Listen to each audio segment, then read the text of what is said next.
How about...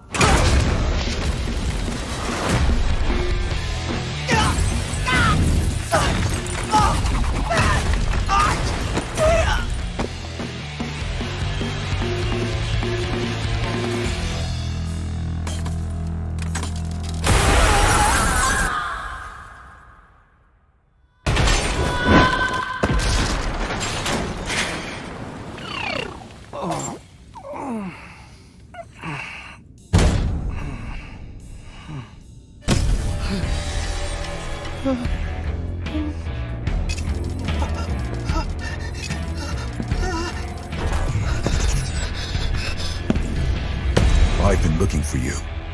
Holy crap! Welcome to the recipe. I am your host, the Red Knight, and today I just want to talk a little bit about Hi-Fi Rush, the game that was stealth dropped at the Xbox Developer Direct, which was a fantastic show all around. Their first show was a home run, I feel, really because of this game.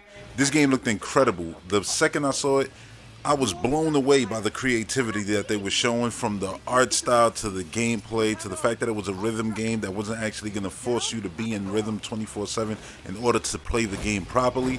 All those things were appealing to me to the point that I was feeling like this is one of my most anticipated games of the year. I can't wait till this game comes out. And then they were like, today, not a demo, full game. And I was like, wow, that's crazy. Started playing it the day it released, played the first chapter, thought it was amazing. And what you're seeing right now is actually a ton of chapter 2, and that chapter was even better than the first one. So far this is one of my favorite hack and slash games, and one of the main things that I truly love about it, other than the art style, which I'm about to gush about in a second, is the fact that you don't got to stay in rhythm. Most rhythm games, what takes me out of it, whether we're talking about Cadence of Hyrule or we talking about Hellslinger, which are both good games, is the fact that you got to be so in tune with the rhythm, I feel, in order to really get to the fun zone. And look, in this game, obviously the game is going to be more fun once you got all your combos and you're, more in tune with the rhythm of the game. But it really doesn't feel like you're being forced. It feels almost like the rhythm is tied to your action more than you're tied to its action. And of course there's certain Guitar Hero sections where it's like, yeah, you got to get it right. You got to hit, the note exactly that they want you to hit, or note, well, the button, X, A, Y, whatever the combination is, you got to do it right on time. But it's not like being just forced down your throat the whole time, like, this is a rhythm game, this is a rhythm game, stay in rhythm, you failed, you're wrong, why you do this, like, you know what I mean? Look, they got rankings from S, all the way to, I don't know, I think C is like the worst I've saw. Oh no, I think I've seen D actually up there too. I don't know if they got like full-blown Fs and all that, but yeah, like the first world, if I'm not mistaken, I got an S. The second world, I got a B. But yeah, man, I can't wait to play through these worlds again, through these levels again. That's something that I usually don't say about, straightforward like hack and slash games. That it's not like it's a giant open world where you're exploring, so you're gonna come back later because you got other things to do. Even though in this game, when you go through the world, you see there's sections like walls, or should I say doorways, with fire coming down you can't get through, or doorways that you just can't access currently. So coming back to these missions is gonna be fun already. But I'm already, interested in playing the game over just to see the cinematics again, all the moments. And let's talk about these cinematics real quick. These cinematics are insane. And let's be clear, when I say cinematics, I mean the stuff that's not in-engine. But the in-engine stuff really is the incredible stuff, because yeah, while the cinematics look mind-blowing, the art direction to this game is incredible. The way they did the voice acting and tied everything right into, the visual style. This looks more a cartoon than even a video game, because you'll usually see the sync is off in little aspects, when you're looking at the cinematics versus the voice acting. But with this game, it's top-notch, I mean, all around. But the gameplay, cinematics, those, to me, I put them on a higher pedestal for the simple fact that you'll go from being, in a cinematic to seamlessly being in gameplay, which even has you questioning, wait, is this gameplay or is this cinematic? But you can usually tell because the 60 frames per second comes in, and if you play games long enough, you can tell when the game is a game and the cinematic's a cinematic. But do they do a great job of blending them seamlessly? Like, you'll go through a cloud of smoke and come out into a cinematic thing that's super epic, beautiful, and then the character goes right back through a cloud of smoke and comes out, and it's gameplay and it's seamless. Or you'll crash through a window, and you know, when you were crashing through, it was a cinematic, but then the other side, like you actually coming in, glass all broken and everything, and now you're inside of that window, that'll be the gameplay, and it looks so good, seamless. The only thing that might take you out of it is if you purchase the deluxe version, which I bought all the deluxe content because, you know, when you got, it's like the Forza situation where you don't got to buy the game if you got Game Pass, but you can buy the DLC. So they did the same thing with this game, which I like that they do that, because then you can get the full game later on at a discount, whatever the case may be. But I went ahead and bought that. It's about $10, and you get different costumes, so you can customize your character, your cat, your guitar, and things like that. And it appears like they're gonna add DLC to this game in the future, because I see customization for your, you know, side characters and things like that. So interesting. There's some slots even for your main character that aren't open, like almost if they are gonna add different customization things to this character. And I'm wondering if this game, it was a case of like, yeah, we have a full experience right here, we could put that out, and then since it's just like No More Heroes, or you're fighting, you know, just wave of boss, they can just add bosses in the future, add new content, and just expand this Hi-Fi Rush universe, which I hope is gonna happen. I think it is. The reviews on Steam are through the roof. The impressions all over have been wildly positive for this game, so I think Tango got one with this one, even more so than the Evil Within series. And this was like clearly a side thing that they do. And the game is what, $39.99, you know, and that's for the deluxe version. So yeah, I think it'll be something where they'll probably continue to add content. It was just smart the way they dropped it. But anyway, like I was saying about the deluxe version, in cinematics, what will take you out of it would be that if you buy the deluxe version, because you change your outfit from the outfit of the cinematics, which are in real time. So what the character is wearing there is the main yellow jacket that he would wear, you know, the scarf and all that. So, or the red scarf is his main scarf. And you know, when you get the deluxe version, you could put him in a black jacket. I got a shirt that looks like a blue heart with like the green skeleton bones on it. So you'll go from cinematics with the yellow, and then, you know, you'll come right out of that seamlessly still and beautifully, and you're wearing your deluxe outfit and stuff like that, which it's fine. They don't take me out of it that much because I'm choosing to, you know, rock that outfit.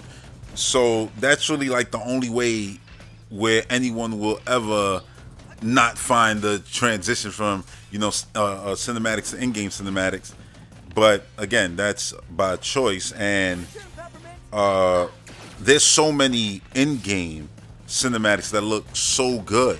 And then the outfit that you chose to wear that you got from your deluxe set, they show up in those. So, you know, that seamlessness is still very much so there. And yeah, this art style, I can't say enough good things about it. I love the fact that a game that looks like this exists, just dropped out of nowhere. It's not something that I got to look forward to it, you know, 2-3 years from now. It's here, and I'm playing it right now and having a blast with it. Like, visually, this game is so cool. And obviously, you know, people will make comparisons to Sunset Overdrive and to Jet Set Radio, but this game is only like those games in the fact that it's colorful. It actually doesn't play like either of those games. If anything, this game is far more No More Heroes, Devil May Cry, Bayonetta. You know what I mean? It's far more one of those. And No More Heroes is the perfect example. You got your little, you know, home base. Sit on your couch in order to start, you know, whatever mission you want. You got your little unlockable things, which, you know, build out the mural behind you. You got your section where you can go and change your outfit. You got your character you can go talk to set up your squad, shop, and buy different things. That's another thing. You can upgrade your character, upgrade his abilities. There's upgrades for your upgrades within there. And that just makes you feel like, yeah, there's a lot here that they can do, even in the future, where if they want to add content, you upgrade your character so much.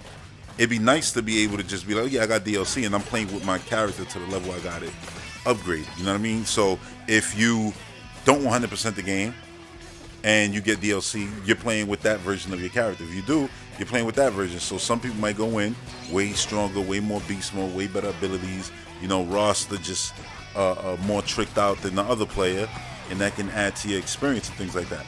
And again, look, this is a rhythm game, but don't let that deter you in the sense because other rhythm games are rhythm games first. This game is an action adventure game with rhythm, not a rhythm game with action adventure elements. It's 100% you in control. You swing when you want to swing. You do whatever you want when you want to do it. And if you're in rhythm, cool. And if you in rhythm a lot more often, you'll get cool combos and see a lot more cool, you know, just in-game supers that look like things straight out of a special in Street Fighter or Rival Schools or something like that. Really beautiful, fantastic animations all around with this game. Just visually, graphics, presentation. This game is ridiculously top tier, and I'm so happy because I'm always saying, like, man, I want to see an animated game, you know, with a crazy high budget when it comes to its cinematics and its visuals. Like, what does that look like? And I feel like this is an example of that. And some might say, oh, this probably isn't a super expensive game, but man, visually, I think this game stands toe to toe with the best looking games on the market right now. It's one of those situations where it's like Wind Waker still holds up to this day, especially Wind Waker HD. You could put next to anything, and it's like, it's not like you're gonna be like, oh, it's ugly. Actually, on the contrary, you're gonna be like, damn, that shit look mad good still. Even, you know, for a game from 2013, 14, whenever Wind Waker HD came out, and even further back, the actual release. You know, so yeah, it's just good to see this. I'm always saying stuff like, yeah, imagine if Naughty Dog went back to Jack and Dax and did something like that with the know how they got with their tech and treated it just like if they're doing Uncharted or Naughty Dog or Last of Us. You know what I'm saying? Like, go back into Naughty Dog's old wheelhouse, and they haven't done that at all. And I would love to see that. And this to me is an example of that. And I'm so happy that you know, we're seeing these crazy games come out of Microsoft. It's like Pentiment came out last year. People didn't want to count that just because of the genre of the game it was, but people who played it loved it. It got super high reviews, and it even won a ton of Game of the Years last year and all of that. So, and I mean, it was nominated for a ton of Game of the Years and actually won some. You know, so Microsoft is doing like these weird experimental games in between, like these big games happening with these big studios, and it's mad fun to see that. You know, and now we got this Hi-Fi Rush out of nowhere. You know what I'm saying? And people are putting this one on a super high pedestal because of the genre is far more, you know, just commercial, right? People like action adventure games far more than they like those story-driven pick, you know, whatever the case may be that you want to say back to the player. You know, what Pentiment is. Obviously, this game has a bigger demographic, you know, that, you know, it's going to reach basically just because of the genre it's in. And I just say this to put them both in the same bracket. It's the same thing. It's the same kind of idea in a sense, where it's just like a developer who's known for this one thing. Come on, the trailer even says it, from the creators of Evil Within. And it's like, seriously? And Evil Within 2. And it's like, you know, obviously. Like, that whole thing right there, it's just good. You know what I'm saying? Like, that's how great first-party games are made, where it's like little side things. Like, oh yeah, we're working on Mario 128. Mario's running around on spheres, and there's a bunch of, you know, Marios here, 128 of them to be exact. And then it's like, oh yeah, what happened with that thing? Well, that thing, the sphere running around, that became Mario Galaxy. The 128 became Pikmin. You know what I'm saying? So it's like Miyamoto did two different things, and it's like now those two things are you know, iconic, right? Like, the actual gameplay for Mario has always been iconic, but the actual gameplay is like, people think about running around, you know, a sphere basically in a 3D game, and it's like, yeah, it's a normal thing now. It's iconic because Galaxy 1, 2 did it, and Pikmin, obviously, you know, who's not excited for Pikmin 4 right now? Come on.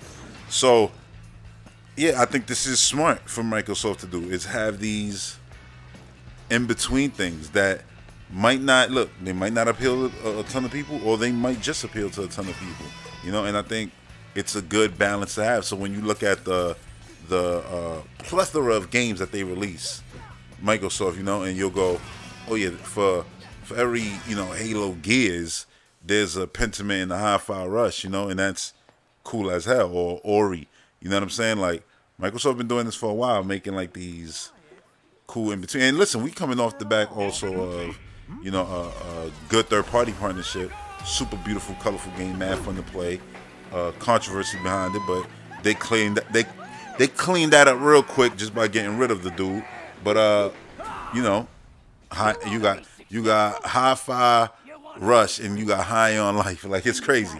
You know what I'm saying? That was another good game. So yeah, the Xbox has been delivering with games, even when people are like, yo, no games, no this, no that. Like, bro, they've been coming out with games, whether it's Deathloop games that are theirs, but just we're tied into other things. Like, you look at what they're doing right now, and it's like Hi-Fi Rush is out, and then it's Ghostwire Tokyo is going to come out, I'm assuming, in March, right? Because that's the statute of limitations on Sony's exclusivity, and they'll drop it just like they did, you know, Deathloop. And then right after that, you got Legends, right? Minecraft. Then after that, it's Redfall, which looks insane and looks like it's going to be a super good time, especially if you got a crew to play that game with. Even though they say you can play in single player, that's when you want to play with people. But after Redfall, it's E3, and we already know we got stuff like Stalker 2. We already know we got stuff like Starfield, Forza, which they just showed off, and then there's a ton of indie games like Planet Alana, you know, Replace. Like, there's a lot of those that are coming out first exclusively on Xbox into Game Pass. Some of those, you know, are straight up gonna be exclusive. Like, it's cool as hell. It's cool as hell. Like, the amount of games coming out this year, it's ridiculous. Like, where somebody say last year was slow, even though I had a great time, because you can never be bored with Game Pass. Like, it's always dropping stuff. Like, this year is just insane when it comes to actual, you know, Xbox Studios, Xbox first party games. It's crazy this year. It's crazy. And I feel like, you know, we got the confirmation, which I was hoping we get. I think I said that even in the stream yesterday. Like, I hope we get a confirmation of, you know, them doing their thing in June. They did that already. Awesome. So, you know, we're gonna get game announcements. And in this format, everyone has been praising it. This Developer Direct, Nintendo Direct style format, which, remember, when the shit first started with Nintendo, the whole industry was shitting on it. And I'm like, they're crazy. Like, Nintendo just took their press releases and are putting out the information themselves so that nobody can spin their information like a negative right out the gate, because they were doing that a lot. And Microsoft needed that, because that happens to Microsoft a lot. Don't get it twisted. Microsoft has reasons to be criticized, but a lot of shit that they get criticized for nowadays be absolute fanboy pony bullshit. So them putting out the info and even like dropping the game like this before anybody even has the chance to, you know, hate on it, pick it apart, go and look at Digital Foundry video saying, be like, oh look, it dropped one frame there, so awful. Anything. It's like, look, this game is out, shit look fire, go play it, people played it, shit is fire. Only thing people talking about now is how amazing it is, how fire it is. You know what I'm saying? So it was amazing, like all around what they did with, you know, showing off this game and just having it come out immediately, and of course just the show the way it was and delivering the news the way they want to. Awesome. Especially coming off the bat, Microsoft had so much bad press last week. It's like they were smart. They put all of that out last week so that this week, it's like they knew they had a home run. They hit that home run, and now, you know, basically they're on riding basically a high right now, which is good. They needed it. You know, they definitely needed it, especially after their numbers came out, you know, and showed like, you know, the physical year, whatever, like, basically almost everything was down but Game Pass. I'm like, it's cool. It is what it is. Listen, man, at the end of the day, they're dropping some of the best games right now. Their console right now is definitely, when it comes to first party releases, second best easily. I'm gonna say second best because, well, Tears of the Kingdom comes out this year, and yeah, you know, and Nintendo got games coming out, whether you're talking about like Fire Emblem just released and this thing, like their lineup is crazy versus it just being like Spider-Man. You know what I'm saying? Microsoft is on fire right now, and I think this is just gonna keep on rolling now throughout the generation, because basically we had a plain year, let's just call that, right? A plain year in 2022.